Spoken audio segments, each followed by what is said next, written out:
K-pop is too westernized now is a take that you see under every single comment section of every single TikTok and Instagram reel and Twitter reply that you scroll past. Like all my YouTube videos, this video idea has been sitting in my drafts, in my notes for months, and I'm glad it did, because if I were to make this video months ago, I definitely would have had a more closed-minded opinion. I feel like if you watch my channel, then my opinion might shock you a little bit. TLDR, I'm constantly talking about how K-pop has been 100% influenced by Black music and Black artists of the 90s, and that's why it started. My answer to this question was going to be very quick and short-lived, but I'm glad that I took some time to really digest, and there's a hair on the mic. This question, the answer to this question is not as straightforward as one would think, in my opinion. This sentiment has been repeated 1,000,001 times at this point, and while K-pop stans aren't really known to like agree with each other, this is like the one thing I feel like all K-pop stans agree on. But is K-pop now too westernized? Isn't it a genre that was directly influenced by the West from its inception almost 3 decades ago? Or is the identity of K-pop now more than ever dismissed just to get a #1 spot on Billboard and radio play in America? If you watch my videos actively, I feel like you will assume the response that I have, like I said earlier, which is, how could K-pop be more westernized now if it literally came from the West in the first place? It's incredibly important that you know your history, because people will try and erase history and gaslight you into thinking things are not true. K-pop was influenced by Black artists in the West. That's just what it was. That's what it is, and it is still heavily influenced by Black artists to this day. First-gen K-pop groups like H.O.T., Sotaji and Boys, Baby Vox, and Shinhwa took direct inspiration from Black rappers and R&B singers like Destiny's Child, Aaliyah, Jay-Z, Wu-Tang, NWA, Michael Jackson, Mary J. Blige, New Edition. They also took inspiration from Backstreet Boys and Britney Spears, but the argument, it's not even an argument that those white musicians were inspired by Black artists and Black musicians. And like I said before, because I feel like some people forget, K-pop stands for Korean popular music. K-pop is just whatever, or the K-pop industry takes whatever sound is trending and puts the lyrics in Korean. So from its inception, K-pop has always been westernized. Without these Black artists from the 90s, K-pop would not exist, or it would be incredibly different from what it is now. Black artists, Black producers, Black musicians are critical to the inception of K-pop. It's not only just instrumentals sonically and taking from or being inspired by rappers. It's also the dancing, and it's also, once again, I said this before, but SM Town is not even inspired by, taken from Motown. So much of K-pop's foundation is inspired by and inspired from Black artists from the West. So whenever I would hear people say K-pop is so westernized now, I'd completely dismiss it, because like, it's always been westernized. I would dismiss them as not understanding what K-pop is and not knowing their history, which that is true. Like, two things can be true. I also do think a lot of people say this phrase constantly, but don't know what about it is westernized. Like, if you ask them to give examples, they'll be quiet because they like don't know what to say. Like, a lot of people also do just parrot this statement just to say it, but that doesn't mean that this statement should be completely dismissed, and that doesn't mean that this statement is wrong. Now, if I were to sit here and act like the Western music industry has zero influence on K-pop, I'd be just straight up wrong. Like, that's incorrect. And Bangtan's rise and proverbial shatter of the glass ceiling into the Western music industry will always be a very important mark on the timeline, a nexus event, you might call it. They forever changed how the K-pop industry moves now. You can correct me if I'm wrong, but before them, there has not been a K-pop group that has made this much impact in the West in the West, because some of you bitches don't know about TVXQ, no K-pop group has really made this much of an impact on the level that BTS has in the Western music industry, and also just globally, but we're talking about the Western music industry, so specific to that. I already did an entire video dedicated to Butter, Permission to Dance, and Dynamite, and my beef is more with Permission to Dance and Dynamite. Butter kind of just got grouped into that, even though, like, I don't really like that song. Shout out Megan though, love that verse. If you want like a more in-depth look of the success about those songs, definitely watch that video. But those songs, specifically Dynamite and Butter, were the songs that really absolutely just shattered the glass ceiling for BTS. Like, obviously BTS already made a mark in the Western music industry. I think the first time they like got invited to an award show was in America, I think was, and y'all will correct me if I'm wrong, but I'm pretty sure it's 2017, either 2016 or 2017. I feel like it was 2017. I feel like it was like Fake Love, Blood, Sweat and Tears era. And obviously there have been K-pop groups that like performed in America years and years prior, but not to this extent. Like, there is a reason why people do say BTS paved the way. They have, obviously, for certain things, one of the things being opening the doors for this flood of K-pop to come through to America to be fully accepted like this. No one knew what was possible for K-pop idols and K-pop acts because no one had really done it yet until BTS. Like, I can't even say K-pop was viewed as like a second act to America and American music, like by the Western music industry, because I don't even think it was like viewed at all or cared about at all, really. It definitely also has to do with just racism and xenophobia. This is not just exclusive to K-pop, but any genre of music that is not in English in America. A lot of the white businessmen that like control these music companies just don't see it and don't care, because they're so, well, it has to be in English, and if I don't understand it, then blah, blah, blah, whatever. Like, it's not taken seriously. And I feel like K-pop for a very long time wasn't taken seriously. Like, I ended up watching Girls' Generation perform The Boys' top 100 K-pop songs of all time, and I think they performed it on David Letterman and stuff, and first of all, they fucking ate, and that shit was like in what, 2012? And I feel like, I don't know, I was looking at the way David Letterman and whatever guests he had were like looking at Girls' Generation, and it was like more of like a, wow, look at them performing. Anyways, like, it wasn't like, ooh, these are serious artists, you know what I mean? Like, I feel like until BTS came along, shattered the glass ceiling and opened up doors, and if I'm being completely honest, I think until these businessmen see how much money these groups can make and how profitable these groups can be for the businessmen's own pockets, then now we're taking them seriously. Like, oh, you bring in money, like, you make money, oh, okay, you get our numbers up, now we're taking you seriously. Like I said before, that's America with like anyone that's not white. So, but BTS didn't give the Western music industry a choice. Like, armies did not give the West a choice. They were successful whether you liked it or not, and you're just gonna have to accept them. Like, either you jump on the BTS train or you're like losing out on so much. BTS showed the K-pop industry, I think, something that the K-pop industry has always wanted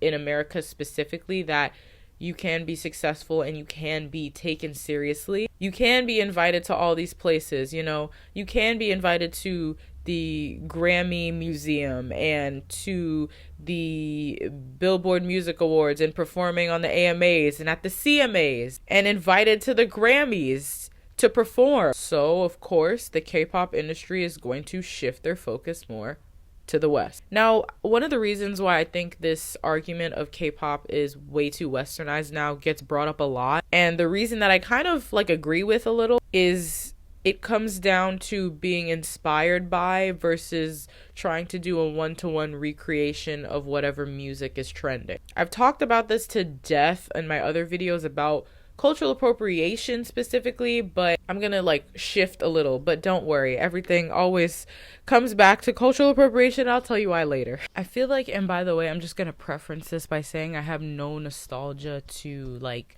first or second gen because I wasn't there for it. And honestly, I kind of can't really have any nostalgia for third gen, because while I have been listening to K-pop since 2015, it was like about 5 or 6 songs in rotation until 2020, and I actually became a stan in 2021 for no particular reason. From a Poison's point of view, who doesn't have the rose-colored glasses on, I feel like going back and looking at like the stages, the hair and the outfits and the makeup and the concepts, but everything was so much more bright and colorful and different. Everything was so unique, you know? And I understand like hot pink skinny low-waisted jeans and the 3D glasses you would poke the little things out of and wear them like they were actual glasses because we were so cool. I understand that that was trending and that's not trending now. Like, I'm not sitting here being like, oh, why is K-pop from 2009 different from K-pop in 2025? Fucking obviously, right? Trends are going to change, and you know that is going to be more prominent when one of the identities of K-pop is capitalizing on what's currently trending. But it's not about the specific fashion trends. It's not about the tightest blue skinny jeans in the world. It's about the fact that it felt just so much more unique. You know, like, you would never get two groups confused in your fucking life. They would not give you the chance or the possibility to do so, because every group looked so different and was so different and had such a different identity. No one was trying to be like another one. The identity was being different. It was being unique. The hair was too insane. The jeans were too tight and colorful. The jackets had too many spikes on them. The music videos were different. Niggas was dancing in Serial. What happened? Like, I literally I texted my friends this recently, but I'm like, yo, GOT7 was literally in Serial. Like, what happened to fun, bro? Damn. And while obviously every single generation was taking inspiration from the West, to me it seemed like more of they used it as an inspiration instead of trying to make a one-to-one recreation and copy of what was trending at the time. And obviously I don't know every single musician and boy band and artist to exist, but like, who in the West, and niggas finna pull up videos, but like, genuinely, what big artist in the West at the time of Just Right coming out was dancing in like Serial, was shrunken down on a desk confessing their love to a girl in Serial? Oh, GOT7 is fun, bro. I also did a video where I listened to GOT7's entire discography. Obviously, there are groups that straight up did one-to-one recreations in first generation, second generation, every generation, but I feel like back then it was more of being unique and using what was trending as inspiration and still keeping the group's identity in the song and the comeback that they came out with. It was about standing out, right? And that's why you got into K-pop. I'm assuming that's why I got into K-pop. And you know, you come across these people all the time. Why do you like K-pop? Like, you can't understand the language. It's so different. Yeah, I like it because it's different. That's kind of the fucking point. A lot of people turn to K-pop because they feel like whatever they're currently interested in, specific genres, are lacking. Something is lacking. If you are leaving one thing to go to something else, there's a chance you feel like something's lacking. And honestly, K-pop brings back a dead art form. Performing. Like, holy fuck. Like, definitely now there are people that are bringing it back, like, you know, Tyler and Doechii, Chappell Roan, Sabrina Carpenter, who, if I say some specific, niggas will think I'm talking about specific people, but bro, performing in the West is a dead art form. I remember when bitches used to hit the 5, 6, 7, 8 full choreography, and why is like the only people doing that besides people I just listed and like Victoria Monet. Like, it is a rare thing to see. Like, sometimes people get tired of watching people that have no stage presence and are just like walking back and forth, not doing anything. Like, do you know how much stage presence you have to just like stand on the stage and do that? Like, no, like, a lot of people do not have that. Stage presence is not drilled into these musicians and artists, and partly that's because of TikTok. Like, I know people hate on TikTok, and it is honestly so annoying when people do that, but when people do bring up the TikTokification of music, to me it's not just only about how every song is just like 2 minutes long now because everyone's attention span is like completely fucked, but like, if you're making music for TikTok And even the dances on TikTok, as somebody who's been dancing since I was 5, TikTok dances are made for a small screen. You don't have to move your body too much, right? Are you focusing on Sungmin? The small screen, you make your moves smaller. If it's for TikTok, you're not really about like focused about telling a story. Like a lot of the musical elements of performance is lost. And in K-pop, honestly, for better or for worse, the most important thing is the performance, you know, like it's shifted. I feel like maybe 3rd gen, 2nd gen, the most important thing was vocals. Like you cannot sit here and tell me that 3rd gen versus 4th gen and 3rd gen vocals were taken way more seriously and were way more important than they are now. But for better or for worse, K-pop, like the number one thing is the whole performance element. It's not just a person or people just standing there singing. There is a dance to everything. There is a concept to everything. There is different whole entire photo albums and photo cards and merch and completely different concepts. Like it's a whole thing. It's not just the music. You don't need to look far for it. It's not a rare thing because it's expected in every group. I've said this before, but when you get into K-pop and you know you're used to like watching award shows in the West and then you go and watch an award show for K-pop, like what the I remember one of the first things one of the first memories I have, and I know this isn't correct, but was like Hyunjin, because I got into K-pop in January 2021 and this performance happened, I'm pretty sure like December 2021, but watching Hyunjin dance with a sword that was on fire.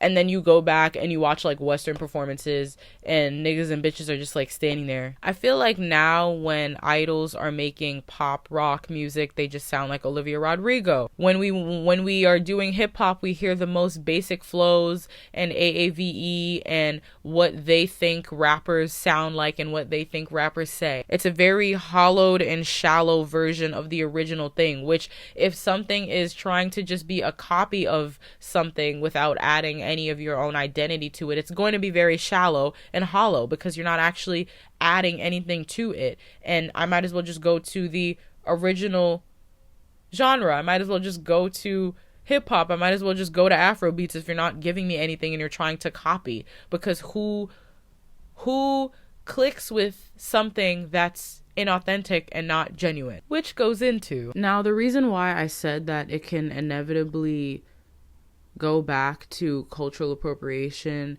when you're doing a one-to-one recreation of instead of taking inspiration from, is because if at its core K-pop takes whatever genre of music is popular, right? Music that comes from different cultures is popular. Music in general can be so incredibly tied to culture and oftentimes race. We are very well aware that the K-pop industry is not one to do like in-depth extensive research when diving into new genres, and overall the K-pop industry is not really the industry that gives a fuck about like other people's cultures or like have sensitivity training to that. I feel like I remember seeing an article talking about how Hybe was gonna start doing that, and then just I haven't heard anything, so I don't know.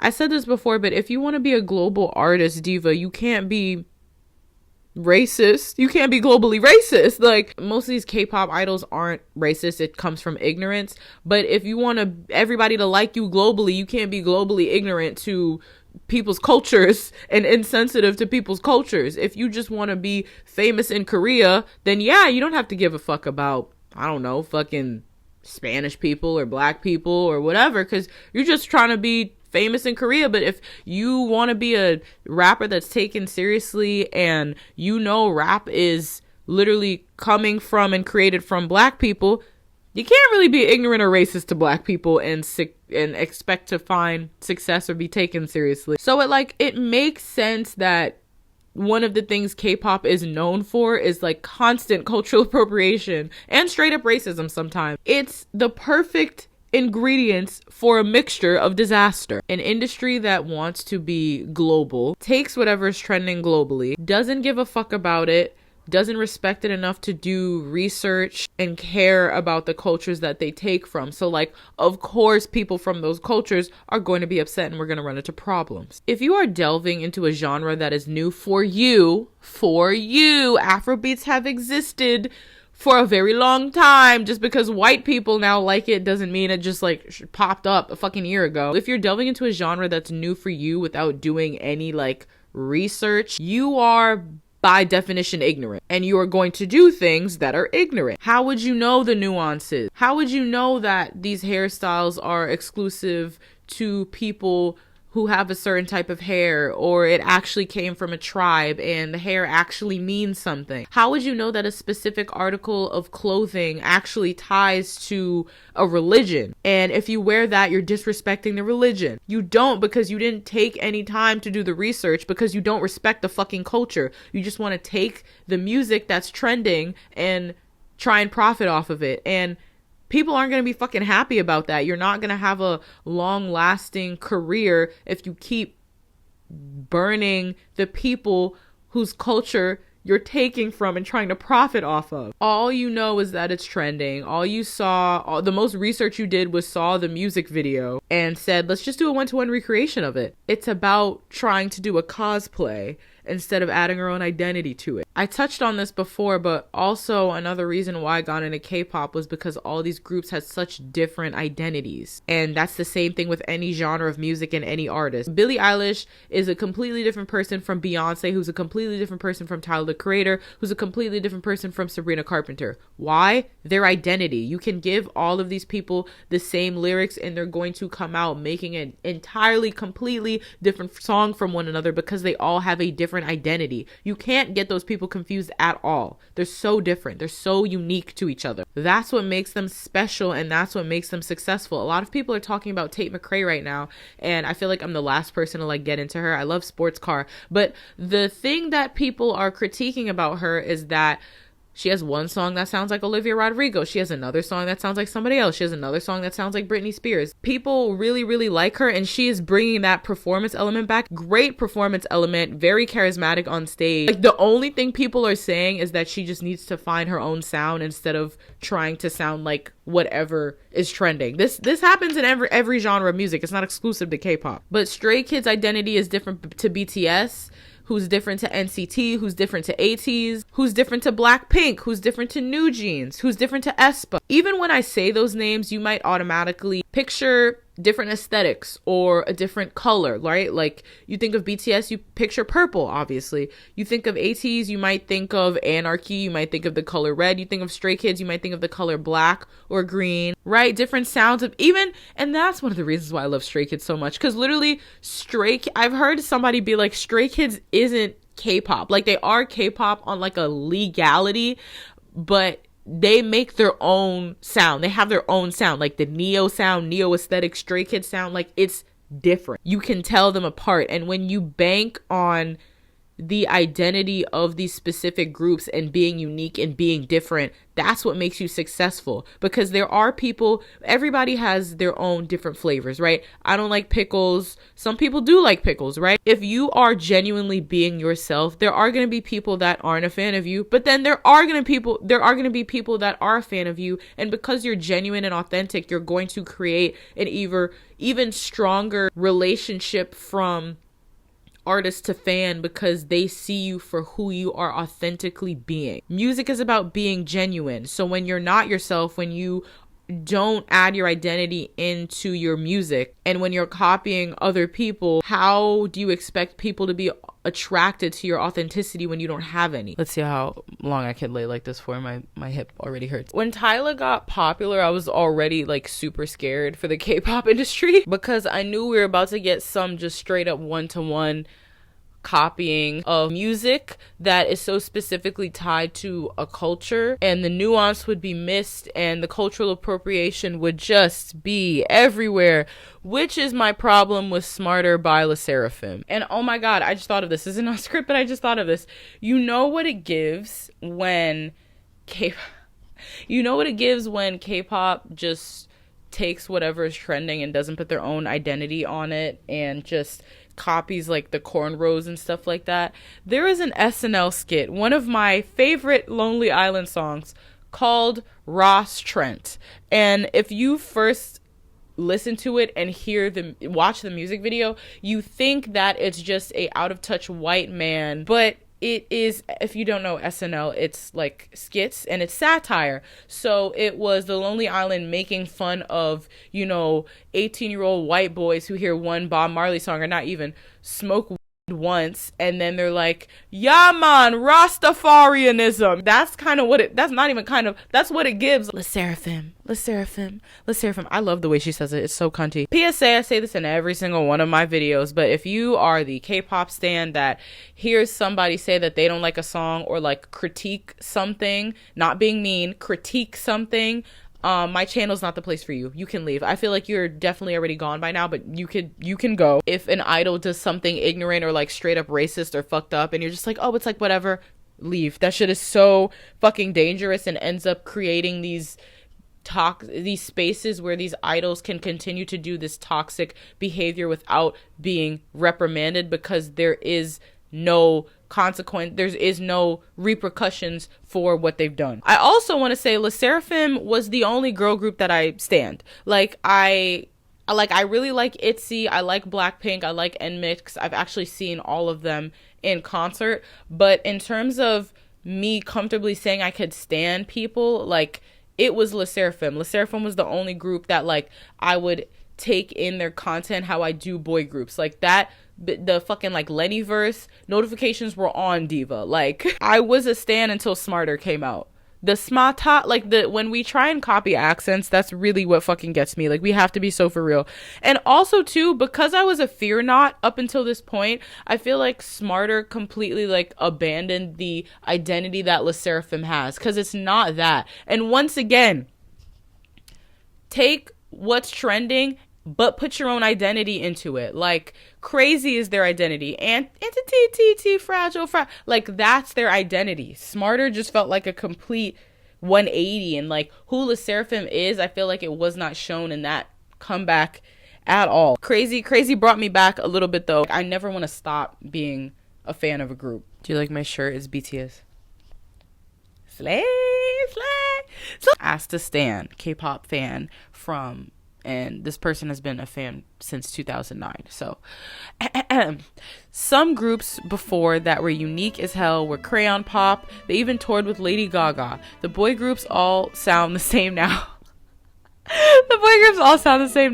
Back then we could tell when it was Beast, MBLAQ, I don't know these groups, SS501, I need to do research, etc. The concepts were unique as hell, like Vicks, who had a voodoo doll concept, I know about them. Orange Caramel had the sushi mermaid concept, I remember that. Lipstick music video by Orange Caramel is so colorful. Chocolat is kind of Nugu, but they were so unique and everyone fell in love with Black Tinkerbell because of the concept. Miss A, Tiara, Kara, Wonder Girls, go view my second gen video, and Girls Day were all active at the same time, and we could always tell the difference. More colorful, catchier music, unique concepts, unique looks, signature hair, FX concepts. I'm gonna read some tweets that I tweeted. This might be a reach, old K-pop heads correct me if I'm wrong, but before K-pop was so popular worldwide, I feel like labels, or in the West specifically, I feel like labels would still take whatever was trending but used it more as an influence versus trying to recreate the same thing.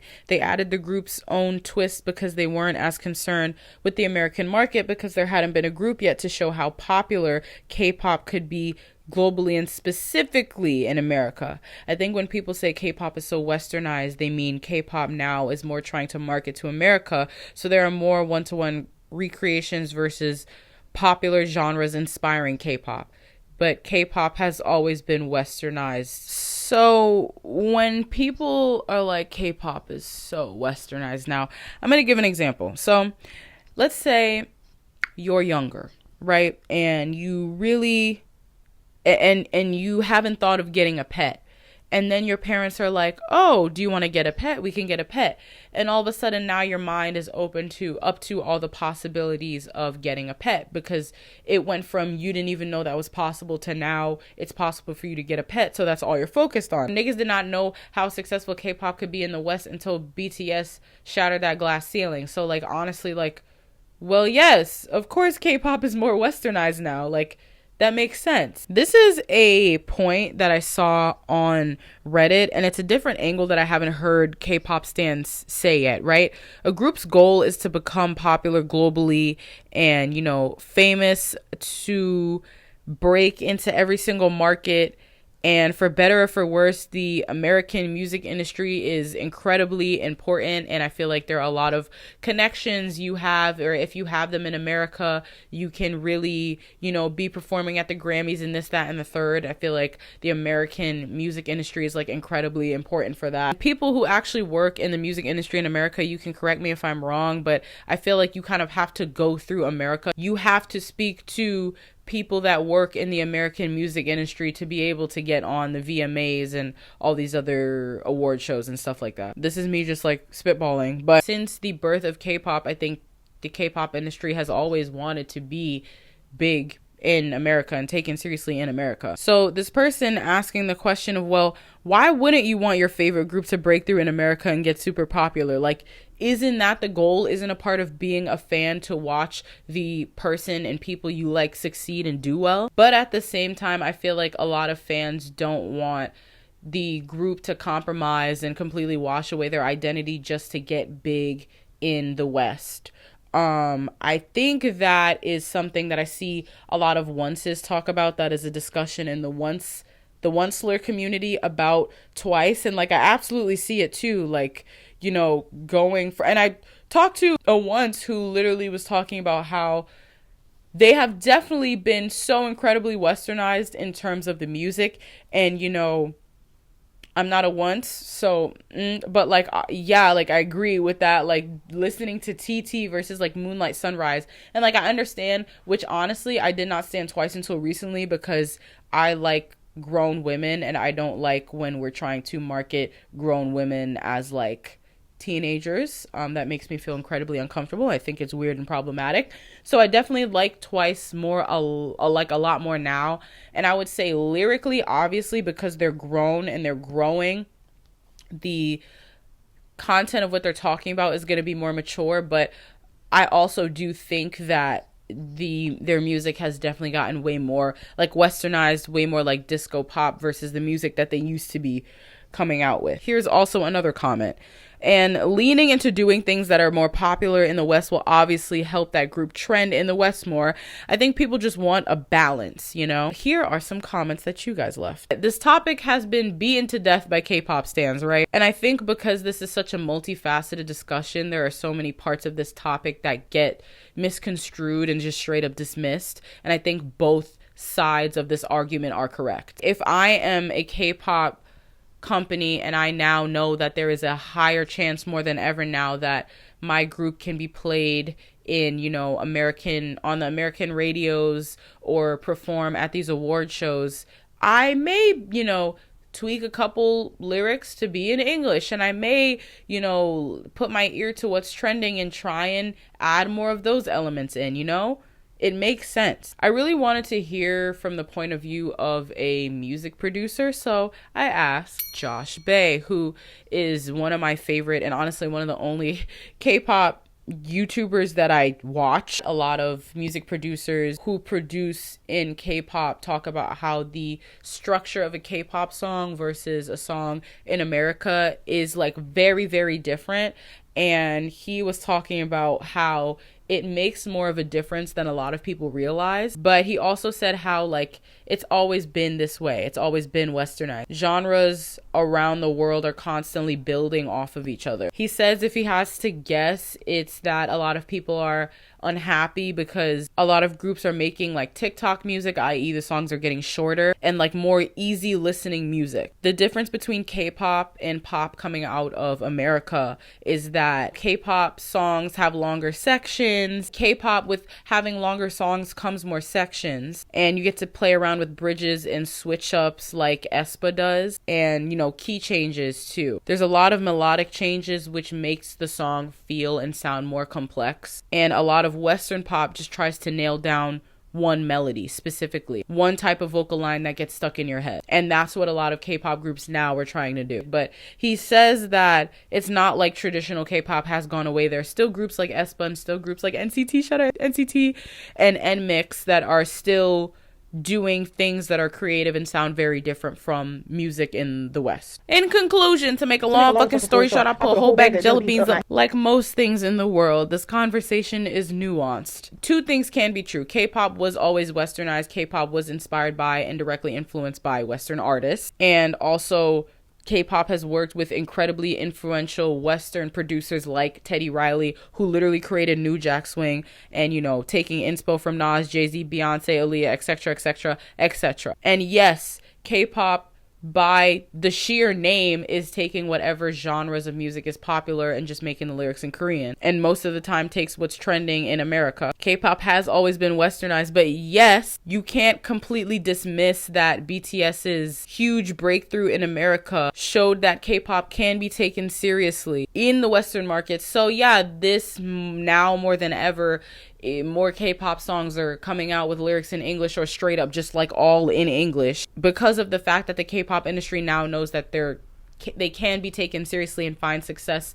in America. They're going to be tuning a lot of things to make it more friendly in America and, you know, just tailored to what is being played and blowing up in America. I do think we are getting more one-to-one recreations now versus being inspired by. To me, when K-pop is at its best is when you make a song that integrates the group's identity into it fully through the lyrics, instrumental, dancing, performance, concept, clothes, or storytelling. When you try to be different, when you bank on the fact that your group is different and unique, and there's no one like your group because your group and your idol is special. When you don't erase your group's identity for trying to do what's just trending and not add anything else to it. The reason why those groups that are successful is because they stand out. That's why K-pop is so cool, because it's not just about the music. At times it feels like a whole other universe to me, because it is. Like, you can't really compare K-pop to anything else because it's so unique and different. That's what gives it this edge, because it's different.